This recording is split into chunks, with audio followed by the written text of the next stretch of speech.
ఉన్నాడు, అదిగో అక్కడ ఉన్నాడు. అబద్ధ క్రీస్తులు అనేకులు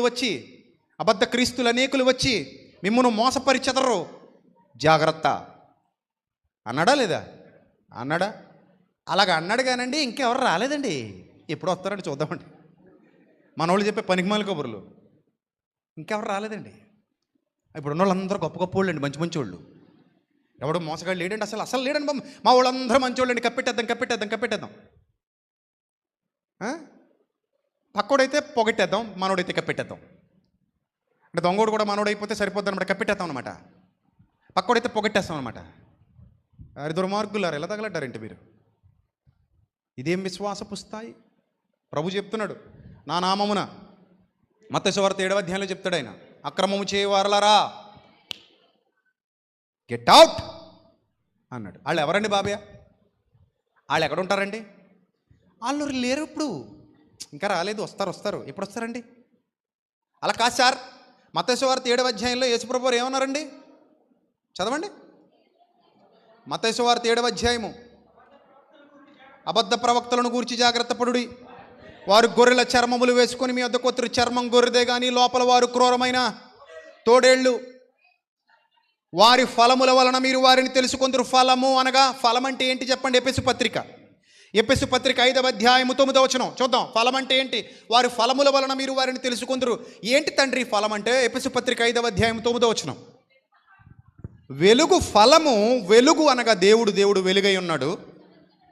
వెలుగు ఫలము సమస్త విధములైన మంచితనము, నీతి. What is that? సత్యం. అందులో ఉందరా నాయన. నీ దగ్గర సత్యం లేదు కానీ అద్భుతాలు ఉన్నాయా? వాక్యం లేదు కానీ సూచక్రియలు ఉన్నాయా? బైబిల్లో 4 ప్రశ్నలు అడిగితే సమాధానం చెప్పగలిగే స్థాయి లేదు, సరైన ప్రసంగం చేయగలిగే ఓపిక లేదు, బైబిల్ చదవటం చేత కాదు, వక్రీకరించే బోధలు. అడెవడో గాలుడు ఆత్మ చంపును, అక్షరము చంపును, ఆత్మ జీవింపజేయననే దానికి వాడికి సంబంధించిన ఏదో ఇచ్చాడని చెప్తున్నారు పిల్లలు వచ్చి. అక్షరం అంటే వాక్యం అంటున్నాడు పనికిమాలోడు ఎవడో. ఇలాంటి దరిద్రుల్ని మరి వాళ్ళ ముందు కూర్చుని వాక్యం ఎలా వింటున్నారో జనాలు నాకు అర్థం కావట్లేదు. ఓనమహాలరావు బైబిల్లో వాళ్ళకి అక్షరం చంపునంటే వాక్యం చంపుద్దనా? ఇటు వాక్యం చంపేద్దాం మనల్ని. ఇక్కడ వాక్యం అక్కర్లేదు అనమాట మనకైతే. అప్పుడు ఈ పాట పాడక్కర్లే, నీ వాక్యమే నన్ను చంపివేయును. అలా వాడాలి ఇప్పుడు ఆ పాటని. ఇలాంటి పనికిమాలోళ్ళు కూడా పోగేస్తున్నారంటే పీక మీద అడిగేసి తొక్కేక అలాంటి వాళ్ళని ఏమనాలండి? ఇలాంటి వాళ్ళు నాకు అర్థం కాదు. కాబట్టి తప్పు, జాగ్రత్త. వాక్యం దగ్గర చాలా జాగ్రత్తగా ఉండాలి. వాక్యమే మనకు ఆధారం, సత్యమే మనకి స్తంభం, సత్యమే మనకి పునాది. సత్యమనే పునాది మీద మన జీవితాలు ఏమవ్వాలి? కట్టబడాలి, నిలబెట్టబడాలి. ఆ విశ్వాసపు స్థాయి కావాలి ప్రియమైన దేవుని సంగమా.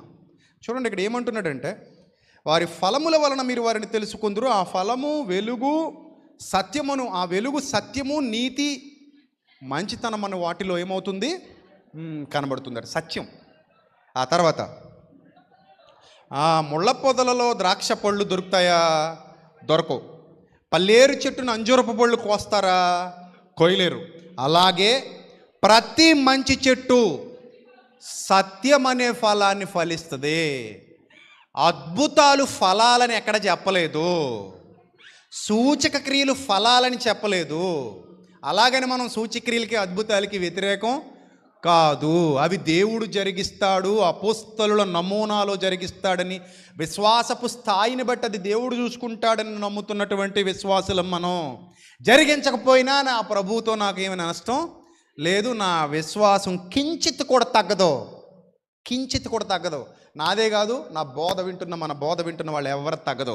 సత్యులు బతుకుతున్న వాళ్ళు ఎవరు తగ్గదు.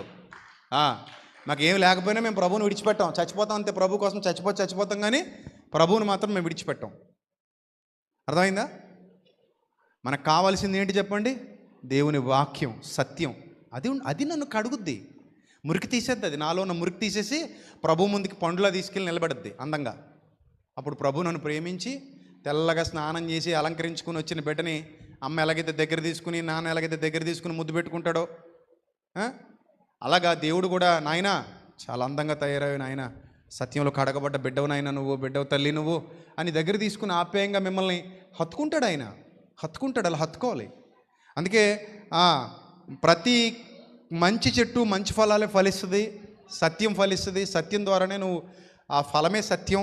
తర్వాత పనికిమాలిన చెట్టు కాని ఫలములు ఫలిస్తుంది. మంచి చెట్టు ఎప్పటికీ కాని ఫలాలు ఫలించదు. మంచి చెట్టు ఎప్పటికీ ఏం ఫలించదు? కాని ఫలాలు ఫలించదు. పనికిమాలిన చెట్టు మంచి ఫలాలు ఫలించదు. రెండు చెట్లు వేరు వేరు. సత్యం ఎక్కడైతే ఫలిస్తుందో అది మంచి చెట్టు. సత్యం ఫలించని ఏ చెట్టు అది మంచి చెట్టు కాదు. Simple simple. సత్యవంతుడు భయపడ్డావు. భయం ఉంటుందా సత్యవంతుడికి? భయం ఉండదు. ఇప్పుడు నా దగ్గరికి ఎవరైనా వచ్చి నువ్వు వాక్యం చెప్పగలవా, మేము ఎక్కడికి పిలిస్తే అక్కడికి వచ్చి నువ్వు వాక్యం చెప్పగలవా, మా ముందుకు వచ్చి నువ్వు సత్యం చెప్తావని నిరూపించుకోగలవా అని ఎవరైనా అన్నారనుకోండి, ఐఎమ్ రెడీ అంటాం. అంటావా? లేకపోతే నేను అలా చేయను, నువ్వు నన్ను పరీక్షించాలనుకుంటున్నావు, నువ్వు నేను అసలు ఒప్పుకోను, నువ్వు అసలు దేవుని దేవుని శోధిస్తున్నావు నువ్వు అంటే, నేను దేవుడిని ఇంతకీ దేవుని శోధన, నువ్వు దేవుడివా? నువ్వు మనిషివా? మనిషివి. ఇప్పుడు మనిషిని శోధించమని ఉందా, పరీక్షించమని ఉందా లేదా బైబిల్లో? మీరు చెప్పండి, ఉందా లేదా బైబిల్లో? యోహాను గారు రాసిన మొదటి పత్రిక 4వ అధ్యాయం 1వ వచనంలో